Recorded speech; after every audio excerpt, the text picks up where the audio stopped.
यार वो 2012 वाले दिन कितने तगड़े थे ना। पूरा दिन हमें बस इस चीज का इंतजार रहता था कि कब रात के 10 बजे और हम अपने भाई बहनों के साथ बैठकर फियर फाइल्स का एपिसोड देखें। वही फियर फाइल्स जिसे देख के हमारे रोंगटे खड़े हो जाते थे, जिसे देखकर हमारी फटके चार हो जाती थी, पर फिर भी हम उसके बिना रह नहीं पाते थे। क्यों? क्योंकि यार वो शो था ही इतना यूनिक। फियर फाइल्स के अंदर हमें बिल्कुल अनोखी स्टोरियां दिखाई जाती थी, जो कि सिर्फ हमने अपनी दादी नानी से ही सुनी थी। मतलब गोश्तों का कॉन्सेप्ट, भूत प्रेतों का कॉन्सेप्ट जो हाइप दिया है ना इंडिया में, वो उसी शो ने दिया है। अब आप बस इमेजिन करो, आप बचपन से भूतों और चुड़ैलों की कहानी सुनते आ रहे हो और एक दिन आपके टीवी पर एक ऐड आता है जो कहता है, यार नमन, तुझे ना आज परफ्यूम लगा के नहीं आना चाहिए था। क्यों? दादाजी कहते हैं परफ्यूम लगाने से ना भूत अट्रैक्ट हो जाते हैं। अबे भूतों को नहीं, तेरे भाई ने लड़कियों को अट्रैक्ट करने के लिए लगाया। और लड़की तो अट्रैक्ट हुई नहीं। अबे तो भूत कौन से अट्रैक्ट हो गए? डर की सच्ची तस्वीर अब और भी ज्यादा डरावनी 18 अगस्त से रात 10:30 बजे। तो आपको एक बार तो ऐसा लगता है कि यार ये कुछ एक अलग एड सा आया था, ये क्या था यार, चलो यार एक बार इसे चेक करते हैं। और जब आप इसे चेक करने जाते हो, वहीं पर ये शो आपको हुक कर लेता है, क्योंकि यार ये शो है ही इतना तगड़ा। और बल्कि उस समय पे मैं ही नहीं, पूरे इंडिया का यूथ, बड़ा बूढ़ा बच्चे पहली बार ऐसा कोई नाटक देख रहे थे जो इतना रियलिस्टिक था। बाकी हमने मूवीज देख रखी थी हॉरर बहुत सारी, और पहले भी बहुत सारे नाटक आ रखे थे, पर वो कॉमेडी के रिलेटेड थे और भूत की कहानियां भी हमने सुन रखी थी और मूवीज भी देख रखी थी। अब उस टाइम के बच्चों के बारे में सोचिए, ना उनके पास इंटरनेट था, ना मोबाइल था, उन्हें पता ही नहीं था कि गोश्त हकीकत में होते क्या है, भूत मतलब रियली एग्जिस्ट करते हैं कि नहीं करते हैं, और करते भी है तो कैसे हैं। और उसी वक्त ये शो आता है और हमें इंट्रोड्यूस कराता है रियल हॉरर से, रियल भूतों से, रियल चुड़ैलों से, जो कि बहुत ही रिलेटेबल बैठती है, क्योंकि उसमें आम जिंदगी की कहानियां हुआ करती थी। कोई सुपर नेचुरल स्टोरीज नहीं होती थी कि दरवाजा खोला एनीवेयर डोर से पहुंच गए कहीं पर।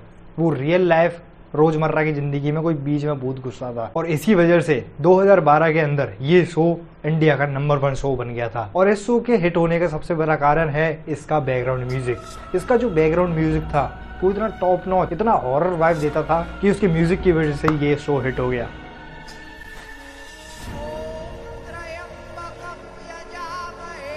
आज के टाइम पर अगर आप इसकी म्यूजिक को सुनो तो आपको शायद उतना डर ना लगे, पर उस टाइम पर तो पर यार फिर भी इतने अच्छी स्टोरी लाइन होने के बाद, इतने नए नए कैरेक्टर लाने के बाद, इतनी अच्छी लोकेशन पे शूट करने के बाद, इतने बड़े जीटीवी का सपोर्ट होने के बाद ये शो आखिर बंद क्यों हो गया?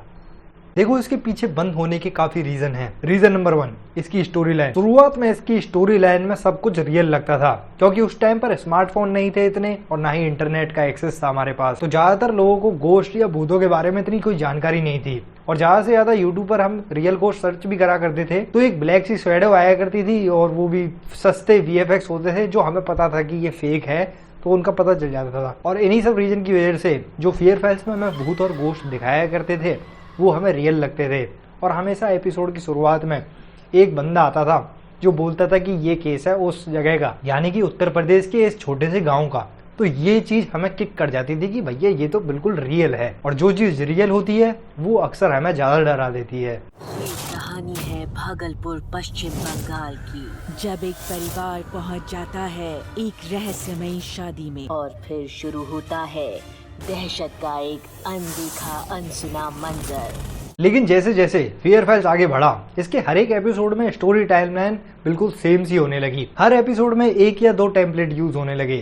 पहला, जिसमें कोई एक मेन कैरेक्टर होगा, उसने पास्ट में कुछ बुरा करा होगा, तो उसका पास्ट लौट के आता है और उसको सताता है और उसको मारने की कोशिश करता है, पर वो हल्का फुल्का बचा के किसी तांत्रिक के पास जाता है। तांत्रिक उसे उपाय बताता है और कहता है कि हमें इसे मुक्ति दिलानी पड़ेगी। फिर वो मेन कैरेक्टर उसे मुक्ति दिलाने की राह पे निकल जाता है और वहां पर फिर ये एपिसोड पूरा उसे मुक्ति दिलाने के पीछे पड़ जाता है और उसे फिर भूत को मुक्ति मिल जाती है कि चलो भाई, भूत गलत नहीं था, उसे मुक्ति नहीं मिल पाई थी इसलिए परेशान था वो। और दूसरा, कोई रास्ते से जा रहा होगा, लिफ्ट मांग ली होगी, या फिर कई अलग अबेंडेंट जगह में घुस गया होगा, किसी महल में घुस गया होगा। कुछ कुछ एपिसोड है जो कि मुझे याद है और वो मेरे बहुत ही पर्सनल फेवरेट है, क्योंकि उनमें मेरे को बहुत मजा आया था और वो मैं आज भी 1-2 बार देख लेता हूँ। एक तो अपना था लद्दाख स्पेशल वाला, और एक था अपना किन्नर वाला, जिसमें एक किन्नर होता है जिसको जला दिया जाता है, वो वाला। और एक और था जिसमें एक लड़की को हॉस्टल में छोड़ने जाते हैं, वहां पे यार वो वाला सीन मैं आपको स्क्रीन में दिखाता हूँ, कितना डरावना लगा था यार मेरे को।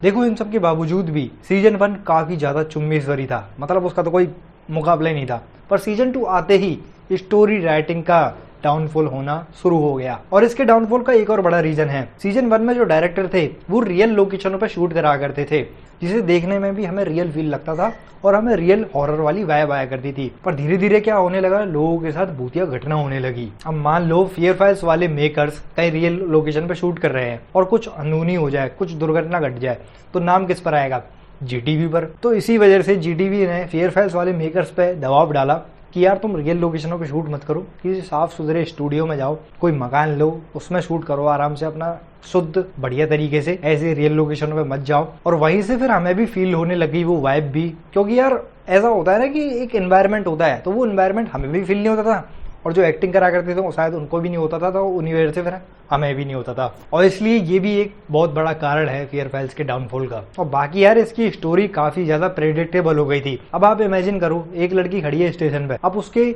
दूर कहीं कोई लड़की खड़ी है किसी दुल्हन वाले घूंघट में ऐसे मुंह करके, वो उसके पास आती है, वो घूंघट उठाती है, उसका मुंह जला हुआ होता है, लड़की भागती है, एक भैया से मिलती है, वो कहती है देखो मेरे पीछे कौन है, भैया और वो लड़की पीछे मुड़ के देखते हैं तो ऑब्वियसली वहां पर कोई नहीं होता है। और यही प्रेडिक्टेबिलिटी पूरे शो में चलती गई फिर बाद में सीजन 1 के बाद, और ज्यादातर चीजें प्रेडिक्टेबल होने लग गई। हमें पता चल गया कि यार स्टोरी यहाँ से शुरू हो गई है ना, तो इसका एंड यही होगा, तो फिर उसमें यार इतना मजा नहीं आने लगा। अब इसके डाउनफॉल का लास्ट रीजन आता है टीआरपी। अब इन सारी दिक्कतों के बाद भी मेकर्स ने सोचा कि कोई बात नहीं, हम दोबारा ट्राई करते हैं, तो वो सीजन 3 लाते हैं, क्योंकि फियर फाइल्स के फैंस अभी भी बहुत थे। अब मेकर्स ने 2019 में सीजन 3 लाने की कोशिश करी, उन्होंने अच्छी अच्छी स्टोरीज लिखी, उन्होंने खूब कोशिश करी अच्छी अच्छी लोकेशनों पे शूट करने की, और उसके बावजूद भी टीआरपी गिरने लगी। पता है क्यों? क्योंकि 2019 में आ गए थे हमारे अंबानी जी। जियो 4G लॉन्च कर दिया है और इस मौके पर कई धमाकेदार ऑफर दिए गए हैं। 499 रुपए में 4GB डेटा और रात में इंटरनेट फ्री होगा। छात्रों को 25% ज्यादा इंटरनेट डेटा मिलेगा, चूंकि उन्हें पढ़ना होता है। जियो के आने से लोग टीवी देखना बहुत कम कर दिए। वो रात के टाइम पे ज्यादातर फोन लग के आराम से यूट्यूब पर वीडियो देख के आराम से सो जाया करते थे, और इसकी वजह से टीआरपी बहुत ज्यादा डाउन हो गई, और इसी वजह से फियर फाइल्स के मेकर्स ने एपिसोड बनाने बंद कर दिए। अब उन्होंने इस बात पर फोकस देने लग गए कि वो सीजन 1 से सीजन 3 का मिक्सअप डाल के जीटीवी पर डाल दिया करेंगे। वो आज भी 9 से 10 के बीच में फियर फाइल्स का एक पुराना एपिसोड डाल देते हैं, और वही रिपीट टेलीकास्ट चलता रहता है। और सच में यार उस नॉस्टैल्जिया हॉरर का फील लेने के लिए मैं आज भी यूट्यूब पर फियर फाइल्स देखता रहता हूँ, कभी खाना खाते टाइम और कभी दोपहर में आराम से एसी की ठंडी हवा में लेट के फियर फाइल्स देखना। देखो फियर फाइल्स के एपिसोड से अब मेरे को इतना डर तो नहीं लगता है, क्योंकि मैंने बहुत सारी हॉरर वीडियो शूट कर रखी है, बहुत सारी हॉरर मूवीज देख रखी है, और बहुत सारी हॉरर जगह जा रखा हूँ, तो मेरा अंदर का वो डर खत्म हो गया है। पर वो जो वाइब आती है ना यार एपिसोड्स को देखने में, वो पुरानी वाली मीठी मीठी सी, वो देखना मेरे को बहुत पसंद है। बाकी ऐसा नहीं है कि मेरे को डर नहीं लगता है। हाल फिलहाल में मैंने एक सीरीज देखी थी Amazon प्राइम पे, भय, जो कि मशहूर गौरव तिवारी जी के ऊपर थी। उस इकलौती सीरीज ने मेरे को यार इस समय की याद दिला दी थी, 2012 वाले की। इसमें कोई महंगे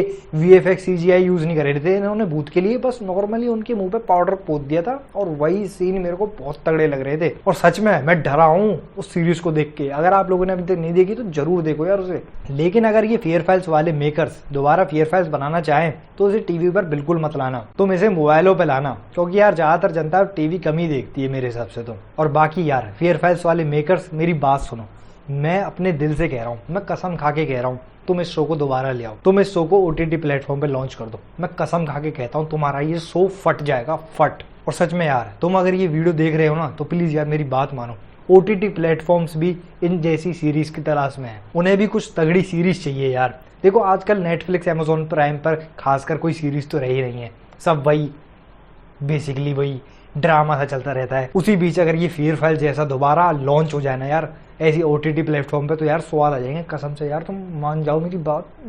और कोई तुम लोगों से नहीं कह रहा है कि यार तुम हाईएस्ट क्वालिटी लेके आओ, पूरा प्रोडक्शन बिल्कुल तगड़ा होना चाहिए, कोई बात नहीं। वो जो पहले जिस कैमरे से शूट करा करते थे उन्हीं कैमरों से शूट करो, कोई हाई VFX CGI की जरूरत नहीं है। नॉर्मल मेकअप जो तुम पहले करा करते थे ना, और तुम वही कराओ यार। और मैं सच कह रहा हूँ, तुम वो पुरानी क्वालिटी के साथ भी सीरीज बनाओगे ना तो तगड़ी चल जाएगी। और स्टोरीज तगड़ी होनी चाहिए, प्रिडिक्टेबल नहीं होनी चाहिए और रिपीटेड नहीं होनी चाहिए। और यार मैंने ये बात बहुत बार कह रखी है कि इंडिया में स्टोरीज की कमी नहीं है, बस उसे कोई अच्छे से कवर करने वाला चाहिए। और मुझे लगता है फेयर फाइल्स के वो पुराने जो मेकर्स थे ना, उनमें ये कैपेबिलिटी थी, बस थोड़े से प्रेशर की वजह से वो काम नहीं कर पाए। तो फेयर फाइल्स वाले मेकर्स, अगर तुम ये वीडियो देख रहे हो तो एज अ फैन मैं तुम्हें दिल से कहूँगा तुम एक बार ट्राई करो, बहुत तगड़ा फटेगा। अच्छे से रिसर्च करके आराम से चिल मार के तुम इसकी हाइप बढ़ा दो और फिर इस शो को लाओ, बहुत तगड़ा फटेगा यार। तो दोस्तों आज की वीडियो में इतना ही, मैं जा रहा हूँ अगली वीडियो बनाने। जब तक के लिए आपको ये वीडियो अच्छी लगी हो और अगर आप फेयर फाइल्स वाले के फैन हो, आपने ये शो अपने बचपन में बहुत ज्यादा देखा है, तो कमेंट में एक दिल जरूर भेजो। बाकी मिलता हूँ मैं नेक्स्ट वीडियो में, जब तक के लिए बाय बाय।